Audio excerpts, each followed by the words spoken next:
Aujourd'hui, à l'heure de la foi, ne te limite pas à ta propre connaissance, car Dieu a le meilleur pour toi.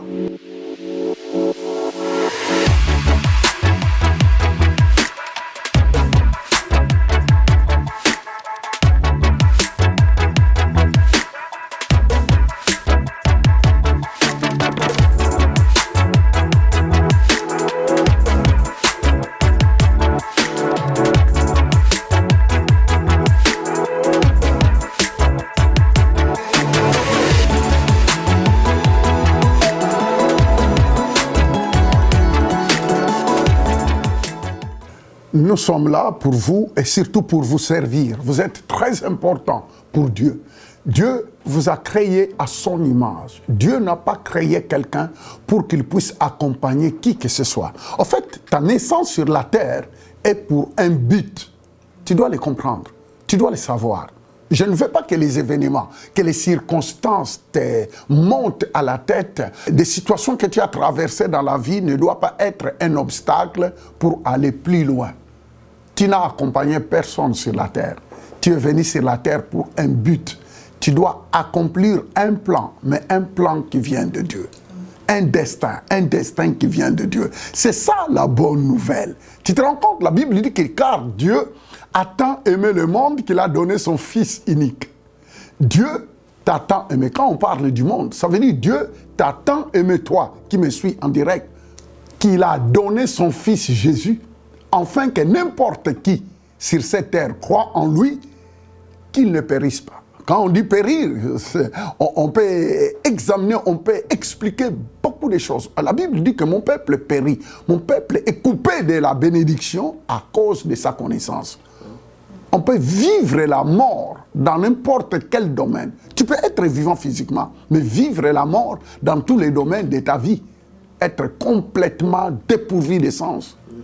Loué soit le nom du Seigneur. Alors j'aimerais bien te le dire, que tu es sur la terre pour accomplir le plan de Dieu. Tu me diras, pasteur, j'ai déjà entendu ce type de discours. Non, je ne suis pas là pour te dire des discours. Je suis là pour t'expliquer le plan de Dieu dans ta vie. Je suis là pour te dire que tu dois te réveiller.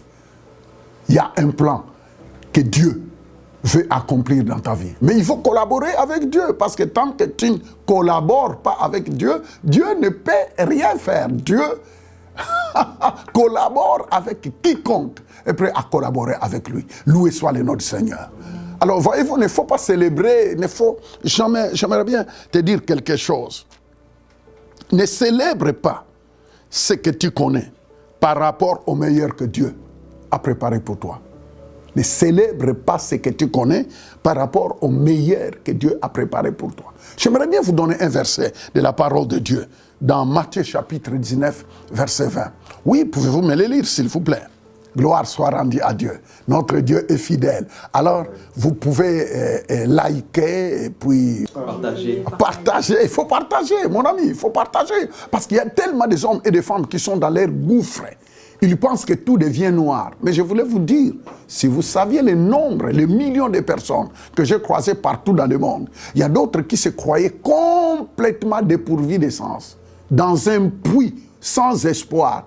Vous savez, quand quelqu'un est dans un trou, s'il veut sortir de là, il doit lever les mains pour qu'on puisse lui tirer de là. Mais si la personne ne lève pas ses mains, mais comment est-ce qu'on peut le prendre? Regardez, même un bébé qui est en train de pleurnicher, qui veut que sa maman le porte. Vous savez, le bébé lève les mains et puis la maman fait quoi? La prenne. C'est très important, il faut que tu te lèves. Alléluia. Est-ce que pouvez-vous me le lire dans Matthieu chapitre 19, verset 20? Allez-y. Le jeune homme lui dit... On parle d'un jeune homme ici, oui, qui parle à Jésus. Allez-y. J'ai observé toutes ces choses. Que manque-t-il encore? Vous savez, ce jeune homme riche-là est venu voir Jésus en disant, Maître, qu'est-ce qu'il me reste à faire? Parce que je connais tout. En fait, il était en train de célébrer sa connaissance. Je connais tout et j'ai fait les 10 commandements. J'ai accompli tous les 10 commandements. Alors, Maître, Seigneur Jésus, dis-moi encore, qu'est-ce que je dois faire? Que dois-je faire pour hériter la vie éternelle? Vous voyez, en bref, ce jeune garçon était en train de célébrer tout ce qu'il connaissait sur la loi de Moïse, sur les 10 commandements.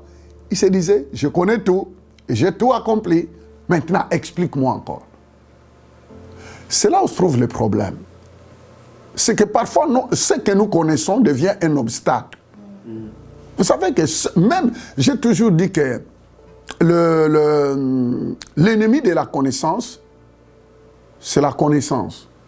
Quand quelqu'un a une connaissance qui n'amène nulle part, quand quelqu'un a une connaissance, parfois traditionnelle, religieuse, et ça risque d'être, quand la vraie connaissance, la révélation arrive, la personne est bloquée par l'ancienne connaissance, la connaissance intérieure, la connaissance religieuse, la connaissance. Ces jeunes gars-là disent, j'ai tout fait. Maintenant, qu'est-ce qu'il me faut pour entrer dans le royaume?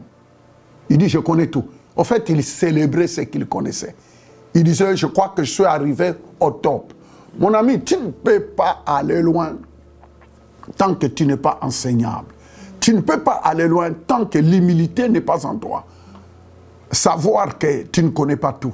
Mon ami, il y a le meilleur que Dieu a préparé pour toi. Mais tu ne peux pas aller plus loin qu'être enseignable. Béni soit le nom du Seigneur. Amen. Je disais, béni soit le nom du Seigneur. Amen. Je voulais te dire quelque part, je ne sais pas. Vous savez, la Bible dit que Dieu a pour nous des projets de bonheur et non pas de malheur. Mais ce qui peut être un obstacle pour toi, c'est la connaissance que tu pensais être la vraie connaissance. Alors que le Seigneur n'est pas contre ce que nous connaissons. Le Seigneur n'est pas contre. Bon, écoutez bien, je n'ai pas le temps de développer tellement de choses, mais Dieu, on ne veut pas dire que tout ce que tu connais, on le met dans la poubelle. Non. Mais il y a une connaissance que tu as besoin qui doit t'amener plus haut, dans un niveau supérieur. En fait, chaque domaine de ta vie a besoin d'une révélation. Dans chaque domaine de notre vie, nous avons besoin d'une révélation, d'une illumination de ce que Dieu dit dans ce domaine, pour que tu puisses avoir le succès dans ce domaine-là. Mais maintenant, je vais vous dire quelque chose, que ce n'est pas tous, tu ne vas pas hypothéquer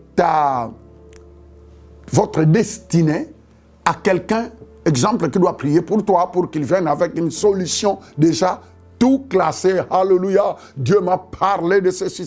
Que personne ne te trompe. S'il y a quelqu'un qui doit se faire des soucis de ta propre vie, que ce soit spirituellement, socialement, dans tous les domaines, c'est toi-même. C'est toi-même. Tu es la vraie personne qui est capable de prendre au sérieux ta vie. Oh, loué soit le nom du Seigneur. Que Dieu vous fortifie. Je vois qu'il y a une porte de sortie. Je voulais tout simplement vous donner des encouragements afin que vous vous levez. Ne célèbre pas la connaissance, ta connaissance, alors qu'il y a le meilleur qui t'attend. Et le meilleur qui t'attend demande une révélation, demande un autre niveau de connaissance, de révélation, pour que tu montes au meilleur. En fait, il y a le meilleur dans ta vie. Il y a le meilleur que Dieu a préparé pour toi. Il y a le meilleur pour toi.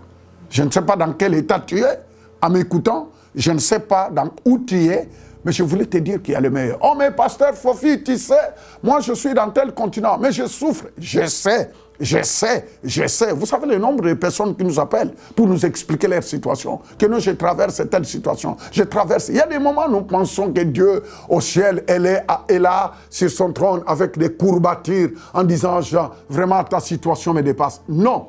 Le Dieu que nous servons est un Dieu puissant. Amen. Alors, j'aimerais bien que vous lisiez pour moi Romains chapitre 10, verset 12.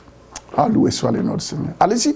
Il n'y a aucune différence, en effet, entre le juif... La Bible dit qu'il n'y a aucune différence entre qui? Entre le juif et le grec. Le juif et les grecs. Il n'y a aucune différence. Dieu n'est pas racial. Dieu n'est pas limité par la géographie. Dieu n'est pas là. La Bible dit qu'il n'y a aucune différence. Pour Dieu, Dieu n'est pas noir.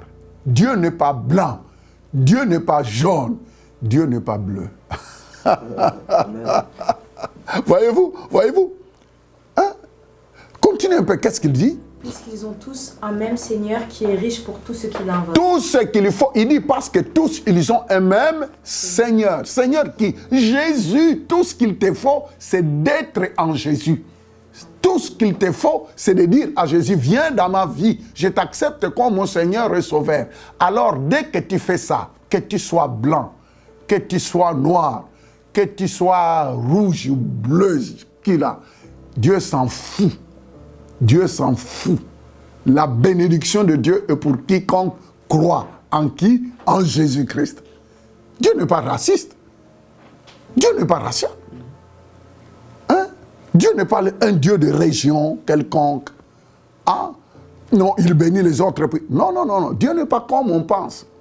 Ah, vous savez, je sillonne le monde entier. Quand vous entendez ce que les gens pensent de Dieu. Oh non, ça c'est le Dieu des Américains. Je dis, mais attends, croyez au Dieu des Américains. Moi, je ne crois pas au Dieu des Américains. Dieu n'est pas américain. Dieu n'est pas européen. Dieu n'est pas africain. Dieu n'est pas asiatique. Il n'y a aucune différence. Tout ce qu'il faut pour Dieu, afin que Dieu étende ta main dans ta vie, afin que Dieu puisse intervenir dans les affaires de ta vie, c'est d'être en Christ. Christ est qui? Jésus. C'est ça la clé. Quand on est en Jésus, tu es qualifié pour recevoir l'assistance de Dieu. C'est tout simplement être en qui? En Jésus. Voyez pourquoi? Partout. Je sillonne partout. C'est de présenter Jésus. Parce que Jésus est la clé. Jésus est le ciel ouvert. Quand tu donnes ta vie à Jésus, le ciel s'ouvre devant toi. Pour toi et pour ta famille. Loué soit le nom du Seigneur. Et dit, il n'y a aucune différence. Pouvez-vous encore me le dire, s'il vous plaît? Parce que ce verset est très puissant. Allez-y. Il n'y a aucune différence. Il n'y a aucune différence. En effet, entre le juif et le grec. En effet, entre le juif et le grec, allez-y. Parce qu'ils ont tous un même Seigneur. Parce que tout ce qu'il te faut, tant que tu es dans le Seigneur, il dit, parce qu'ils ont tous un même Seigneur. Alors, les conseils que je vous donne, c'est d'être en Jésus.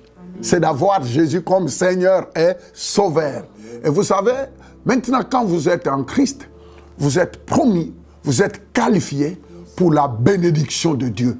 C'est en Jésus seul qu'on est qualifié pour la bénédiction. Et quand on parle de la bénédiction, on peut parler de la protection, on peut parler de la fécondité, on peut parler de la prospérité. Parce que la bénédiction inclut tout. Tout ce qu'il te faut pour la vie sur la terre avant d'aller au ciel. Oh, ça c'est une bonne nouvelle, n'est-ce pas? Alors, j'aimerais bien vous donner quelques moments. Je vais prier pour vous. Parce que je ne veux pas être trop long.